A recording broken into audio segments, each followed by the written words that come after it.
In South America's highly religious world, religiosity significantly shifted the lives of individuals like Ursula de Jesus. Ursula de Jesus served as a doñata in the convent of Santa Clara in Lima, Peru, from 1645 to her death in 1666. After she gained some regard as a mystic from multiple confessors and nuns, she was able to gain quite some popularity among high-ranking religious and political authorities. However, despite the popularity she held at the time of her death, she did not maintain her success for long. She neither maintained notoriety and popularity as figures like Rosa de Lima, or was given the status of a nun. Why was Ursula de Jesus' popularity short-lived, and why did she become a marginalized figure? Despite the social and legal obstacles faced by enslaved and freed persons of African descent during the 17th century, Ursula de Jesus' decline in success could not be attributed solely to race.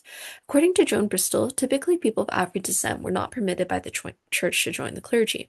However, in the 17th century, there began to be many exceptions to this rule. This was due to criollos trying to raise their status by elevating South American religious figures of many races, making Ursula de Jesus, who claims she can communicate with holy voices, a perfect option. One reason that she may not have been granted nunship is that she did not undertake a widespread evangelical or popularization mission.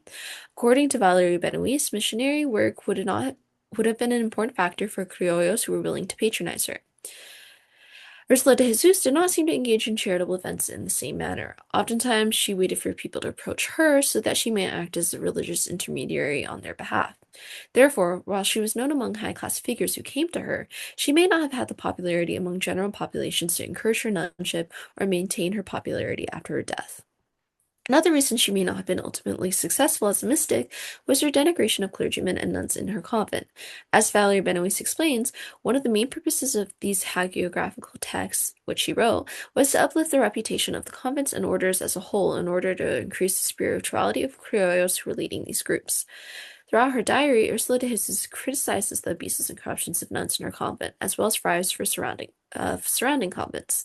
Therefore, her exposure of the church, which was the majority of her diary, may have been too much for the church authorities to edit it out.